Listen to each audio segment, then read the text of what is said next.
বাংলাদেশকে ব্যর্থ রাষ্ট্র করতে না চাইলে গণতন্ত্র প্রতিষ্ঠা করতে হবে, আর গণতন্ত্র ফিরিয়ে আনতে দিতে হবে নির্বাচন।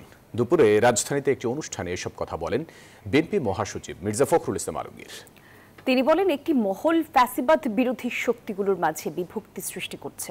অনুষ্ঠানে বিপ্লবী ওয়ার্কার্স পার্টির সাধারণ সম্পাদক সাইফুল হক বলেন, আগামী নির্বাচন অনুষ্ঠান ছাড়া বাংলাদেশকে রক্ষা করা যাবে না।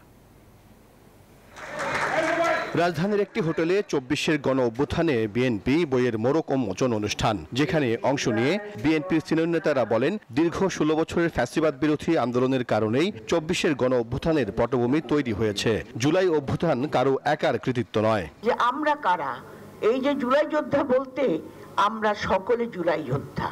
অনুষ্ঠানে বিএনপি মহাসচিব মির্জা ফখরুল ইসলাম আলমগীর বলেন, আওয়ামী লীগের অপশাসনের বিরুদ্ধে যে ঐক্য গড়ে উঠেছিল তাতে ফাটল ধরানোর চেষ্টা করছে একটি মহল।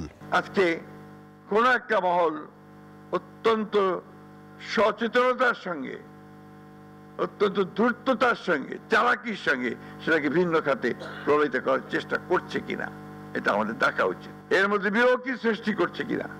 শুধু নির্বাচন নয়, বাংলাদেশকে সঠিক পথে ফিরিয়ে আনতে গণতন্ত্র প্রতিষ্ঠা করতে হবে বলেও জানান বিএনপি মহাসচিব। আমাদেরকে আজকে বাংলাদেশের সত্যিকার অর্থেই যদি আমরা সাস্টেইনেবল হতে চাই, একটা ব্যবস্থা তৈরি করতে চাই, ব্যর্থ রাষ্ট্রে পরিণত হতে না চাই, তাহলে গণতন্ত্রকে আমাদের এখানে নারিশ করতে হবে, তাকে প্রতিপালন করতে হবে, গণতান্ত্রিক প্রতিষ্ঠানগুলোকে নির্মাণ করতে হবে। কোন দল কে জিতলো কে হারলো ইটস নট ইম্পর্টেন্ট। ইম্পর্টেন্ট হচ্ছে যে আমাদের গণতান্ত্রিক প্রতিষ্ঠানটা শক্তিশালী হলো কিনা। বিপ্লবী ওয়ার্কার্স পার্টির সাধারণ সম্পাদক সাইফুল হক বলেন, যারা নির্বাচন পিছিয়ে দিতে চায় তারা দেশকেই পিছিয়ে দিতে চায়। ফেব্রুয়ারিতে নির্বাচন না হলে দেশের অপূরণীয় ক্ষতি হবে বলে মন্তব্য তার। বাংলাদেশে আগামী নির্বাচন অনুষ্ঠান ছাড়া বাংলাদেশকে কোনোভাবেই রক্ষা করা যাবে না। এজন্য একটা শক্তিশালী রাজনৈতিক সরকার ছাড়া বাংলাদেশের বিদ্যমান যে চ্যালেঞ্জ, অর্থনৈতিক, সামাজিক, সাংস্কৃতিক এবং বিচার এবং সংস্কারের যে ধারা, কোনোভাবেই তাকে এগিয়ে নেওয়া যাবে না।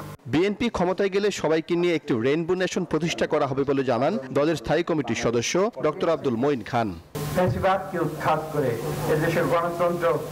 সাইফুল ইসলাম, নিউজ 24, ঢাকা। সব মশার বিরুদ্ধে সুরক্ষা দিতে এলো বসুন্ধরা এক্সট্রিম অ্যারোসল। মশার বিরুদ্ধে এক্সট্রিম সুরক্ষা।